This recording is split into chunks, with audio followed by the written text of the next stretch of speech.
এইটো হল ৰাহুল গান্ধীৰ মানসিকতা। যদি আমি কাটি মাংস থব লাগে আমি গাহৰি মাংস থম, আমি গৰুৰ মাংস কিয় থম? যদি হিন্দুৱে মাংস থবই লাগে আমি কাটি পেলাই গাহৰি মাংস থৈ আহিম, আমি গৰুৰ মাংস কিয় থম? আপোনালোকে কওকচোন। গতিকে এইবিলাক হৈছে ৰাহুল গান্ধীৰ এটা পয়জনাছ ব্ৰেইনৰ পৰা ওলোৱা এইবিলাক কথা। গতিকে ৰাহুল গান্ধীয়ে ভাবে যে হিন্দুৱে মাথাটো মছজিদত থব, বডিটো ক'ত থব? বিজেপি RSS বা হিন্দু মানুহে গৰু এটা কাটিলে, মূৰটো বাৰু মছজিদত থৈ আহিলো, বাকী মাংসখিনি ক'ত পেলাব?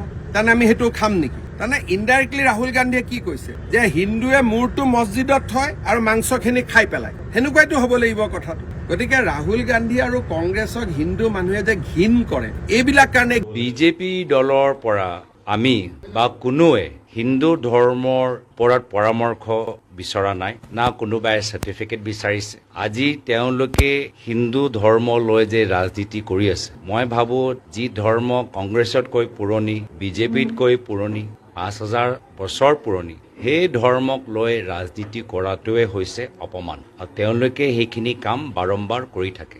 তেওঁলোকে যিহেতু গোডছেৰ পথ অনুকৰণ কৰিবলৈ বিচাৰে, তেওঁলোকে গোডছে পঢ়ক।